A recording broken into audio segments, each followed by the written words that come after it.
네, 여러분 안녕하세요. 유정쌤입니다. 오늘 오랜만에 영상을 준비했어요. 3월에 제가 많이 바빴거든요. 여러분들이랑 새롭게 적응도 하랴, 또 새학기에도 적응하랴, 또 여러분들이랑 면담을 하고 나서 이 친구들 어떻게 대학을 보내야 하나 고민도 하랴, 이렇게 바쁜 하루하루를 보냈습니다. 네, 그러느라고 좀 영상 찍을 엄두를 못 냈던 것 같은데요. 오늘 오랜만에 이렇게 영상 찍는 거이니만큼 여러분들에게 유익한 정보 드릴 수 있도록 할게요. 오늘 제가 준비한 영상은 2024년도 대학 입시에 관한 주요 사항들을 정리한 거예요. 그래서 학종, 학추, 정시 이렇게 세 가지 꼭지를 중심으로 어떤 주요 사항들이 있는지를 한번 같이 이야기해보고자 합니다. 여러분들의 대입과 관련된 이야기이니만큼 처음부터 끝까지 잘 시청해주세요. 자, 그럼 한번 시작해보겠습니다. 24년 입시에서는 전체적으로 한 5,000명 정도의 인원 감축이 있었어요. 학령 인구가 많이 줄어들었고, 그래서 대학에서도 이 선발 인원을 좀 축소하기 시작했는데, 작년 대비 올해 5,000명 정도의 인원을 감축해서 선발을 한다고 합니다. 수시에서는 500명 정도, 정시에서는 4,500명 정도 이렇게 인원이 감축되었는데요. 슬프죠? 네, 많이 슬픈데 하지만 여러분들의 꿈은 뭐예요? 인서울을 하는 거죠. 근데 다행히도 인서울에서의 대학 입학 선발 인원은 줄어들지 않았습니다. 소폭 증가했거든요. 그리고 비수도권의 경우에는 좀 인원을 많이 줄인 것이 사실입니다. 그래서 인서울을 꿈꾸는 여러분들은 인원이 많이 줄었대 라면서 너무 슬퍼하지는 마세요. 인서울은 오히려 소폭 증가했다는 거 염두에 두시길 바랍니다. 자, 그럼 먼저 첫 번째로 학종부터 한번 이야기해 보도록 하겠습니다. 이제 학종에서는 자소서 그리고 일부 대학에서는 추천서를 요구하는 경우도 있었는데요. 올해부터는 이제 작년이랑 제일 많이 달라진 점이라 한다면 이 자소서랑 추천서가 폐지된 거예요. 하지만 뭐 일부 특성화 대학, 카이스트, 유니스트, 지스트 이런 이제 기술원 대학에서는 이 자소서 추천서를 보겠지만 거의 대부분의 학교들이 폐지가 되었습니다. 근데 그러면서 아무래도 이런 번거로움이 줄어들다 보니 재수생들이 다시 한번 학종 도전해볼까? 이런 경우가 많아질 것 같아요. 그래서 좀 인기 있는 학과의 경우는 이 재수생의 유입을 고려하지 않을 수가 없을 것 같습니다. 특히 제가 작년에 이제 입시 지도를 하다 보니까 이제 컴퓨터 학과나 뭐 AI 관련 학과, 소프트웨어 학과 이런 학과들은 굉장히 경쟁이 심화됐어요. 그리고 합격 컷 점수도 많이 올라간 것을 볼 수 있었는데요. 아무래도 뭐 지금 이제 챗 GPT다, 또 4차 산업혁명이다 라고 해서 이런 학과로의 인기가 점점 더 강화되고 있는 것 같아요. 그래서 이런 학과를 지원할 때는 너무 소신 지원을 하기보다는 좀 더 안정적인 지원을 해야 하지 않을까 이런 생각이 듭니다. 네, 그리고 학종에서 이제 보통은 수능 최저를 요구하는 학종 전형은 많이 없었어요. 하지만 이 수능 최저까지도 맞춰야 하는 일부 학종 전형이 있는데요. 서울의 경우는 이제 스카이, 이화여대, 홍익대, 그리고 서울교대 이렇게 6개의 학교가 이 학종임에도 수능 최저를 맞춰야 하는 그런 조건이 있습니다.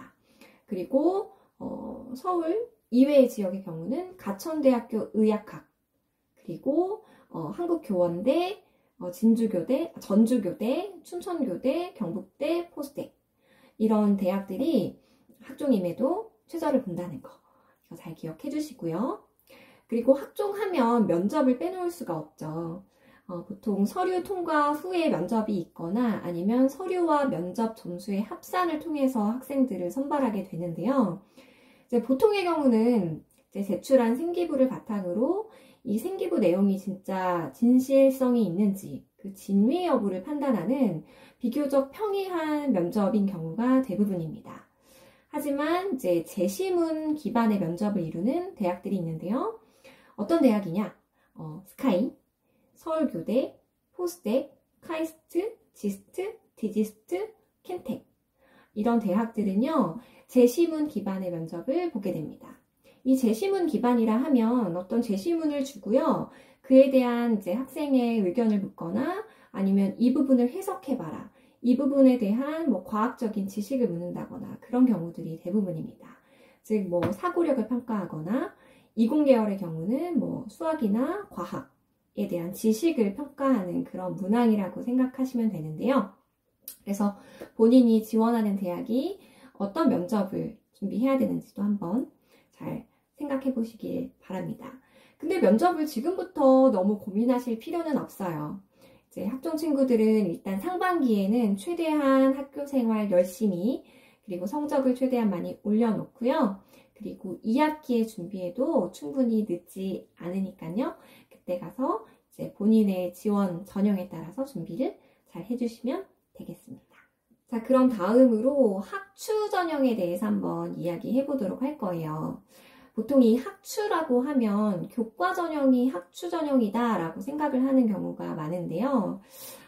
일부 대학, 뭐 서울대, 카이스트, 디지스트, 지스트 이런 대학들은 학추임에도 불구하고 종합의 성격을 많이 가지고 있어요.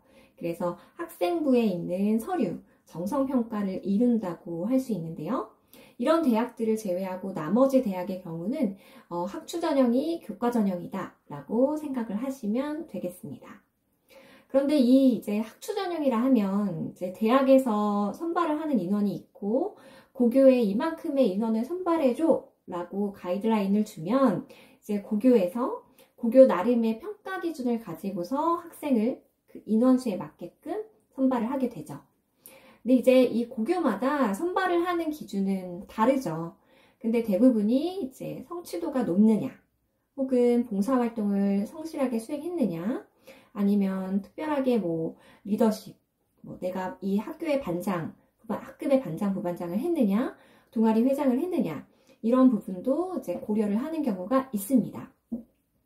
그래서 이제 다방면적으로 준비를 해야 되겠지만, 근데 보통은 이 점수, 학업 성취도 영역이 더 큰 비중을 차지하고 있어요. 그래서 이 학추를 준비하는 친구들은 보다 성적을 잘 받을 수 있도록 3학년 1학기에 전력을 다하는 노력이 필요하다고 판단됩니다. 그리고 이 학추 전형에서요, 진로 선택 과목의 중요성이 굉장히 높아진다고 합니다. 이렇게 이제 진로 선택 과목이 중요해지는 이유는 이제 사실 뭐 대학교에서 교수님들이 이 학생 똘똘한 아이들을 뽑아서 이 전공과 관련해서 좀 더 심화한 학습을 잘 이룰 수 있도록 그렇게 하고 싶어 하잖아요. 근데 이제 예를 들어서 화학과에 진학한 친구가 화투 과목을 안 들었어. 그러면 너무 기초가 없다 보니까 그 다음 스텝으로 나아갈 수가 없는 거예요. 그래서 교수님들도 힘들고 학생도 따라가기 힘들고 또 그러다 보면 중간에 또 포기하고 다른 학과를 가는 친구들도 있고 이렇다 보니까 이 진로 선택 과목, 즉 진로와 관련한 과목을 얼마나 잘 수강했는지, 그 과목을 수강했는지 이런 것들이 굉장히 중요해지고 있습니다. 그리고 수도권 일부 대학에서는 이 ABC 등급을 환산해서 석차 등급으로 변환해서 반영을 한다고 하니까 여러분들이 진로 선택 과목을 너무 간과하지 않았으면 좋겠어요. 그냥 뭐 단순히 그냥 이 과목 들었으니까 됐어 이렇게 생각하지 마시고 반드시 A 등급을 받을 수 있도록 노력해 주시길 바랄게요. 자, 그리고 약 60%의 대학이 재수생의 경우 3학년 2학기 성적을 반영하게 됩니다. 그래서 나는 그냥 정시는 관심 없고 수시로 무조건 갈 거야. 재수라도 수시로 갈 거야. 라고 생각하는 친구들은 미리미리 이런 것들을 좀 대비해 두는 게 필요하겠죠. 네. 자, 그리고 마지막으로 정시에 대해서 한번 이야기를 해보도록 하겠습니다. 재작년의 경우요, 사탐보다 과탐의 표변 점수가 훨씬 높았어요. 어떤 과목을 선택하느냐에 따라서 과탐이 사탐보다 최대 12점까지도 더 높은 점수를 받는 경우가 발생했었거든요. 그러다 보니까 이과에서 문과로 교차 지원을 하는 경우가 많았습니다. 재작년의 경우에요. 그러다 보니 이제 작년도의 경우는 대학에서 이런 교차 지원하는 학생의 경우를 막기 위해서 만점자를 제외하고 이 사탐이 과탐보다 좀 더 유리하게끔 대학에서 그 표변 점수를 좀 조정을 했었습니다. 그래서 이제 작년에 수능의 경우는 이런 이제 이과에서 문과로의 교차 지원 정도가 좀 많이 낮아졌다라고 볼 수 있는데요. 올해도 그 기조가 유지가 될 것 같아요. 그래서 정직하게 이과면 이과, 문과면 문과로 진학을 할 수 있도록 준비를 해야 될 것 같고요. 좀 특이한 점이 있다면 성균관대의 경우는 이제 영어에도 표점을 사용해서 변환 점수를 사용을 한다고 합니다. 그리고 서울대의 경우는 표점을 사용하지 않습니다. 원점수를 반영한다는 거, 그걸 좀 기억해 주셨으면 좋겠고요. 자, 그리고 정시 중에 정시임에도 불구하고 학생부를 보는 전형이 있어요. 대표적으로 서울대의 경우는 정시 지역균형이라는 전형이 있는데요. 이 경우는 수능 60% 플러스 학생부 40%. 굉장히 높은 비중이죠. 그리고 고대의 경우는 정시 교과 우수 전형이라는 것이 신설이 됐는데요. 수능 80%에 학생부 20%. 이렇게. 그러니까 그냥 학교 생활 엉망으로 하고 정시 수능만 잘 보는 친구 뽑지 않을 거야. 이런 전형인 거거든요. 둘 다 잘하는 친구를 뽑겠다는 거니까 본인의 어떤 성향이나 점수를 좀 비교해보면서 유리한 전형을 생각해 보시길 바랄게요. 자, 그리고 서울대의 경우는 2과목 필수가 폐지가 되었고 탐구 과목의 경우는 1, 2, 그리고 2 선택이 다 가능해요.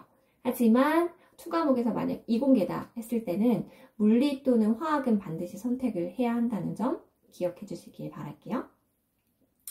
자, 그리고 정시에서 교대에 대해서 한번 이야기를 해보고자 하는데, 교대의 경우는 40%가 넘는 인원을 정시로 뽑는다고 합니다. 그래서 이제 교대를 지원하는 친구들은 워낙에 학교 생활 또 성실히 열심히 하는 친구들이 학종을 많이 지원하겠지만, 근데 정시 비중이 40%로 굉장히 높은 것이니만큼 정시로 지원하는 게 좀 더 유리할 수가 있을 것 같아요. 그래서 본인의 어떤 점수대 영역을 비교해보고 좀 유리한 것을 선택했으면 좋겠고요. 그리고 정시에서 마지막으로 이제 수시 납치라는 말이 있잖아요. 수시에서 한 가지라도 한 군데라도 붙으면 정시 지원이 어렵다 라고 그게 맞죠. 그렇긴 한데 일부 특성화 대학 카이스트, 디지스트, 지스트, 유니스트, 포스텍, 또 한예종 이런 대학들은 수시 6개 이외에도 추가 지원이 가능하기도 하고요. 또 다른 대학에 수시에서 납치가 되었다 하더라도 너 납치된 거야. 정시에 지원을 하실 수가 있어요. 그래서 이런 부분들을 잘 챙겨서 여러분들이 잘 준비를 하실 수 있었으면 좋겠습니다. 오늘 제가 이야기한 것들 이외에 내가 좀 더 디테일하게 알고 싶은 전형이 있는데 잘 못 찾겠어. 정보 궁금한데 모르겠어. 대학 홈페이지에 가도 너무 정보가 많아서 몰라. 그런 경우가 있으면 선생님 찾아오세요. 같이 전형 잘 고민해서 본인에게 맞는 대입을 잘 챙겨가셨으면 좋겠습니다. 네, 그럼 오늘 영상은 여기까지 하도록 하고요. 그럼 우리는 또 학교에서 만나요. 여러분 안녕.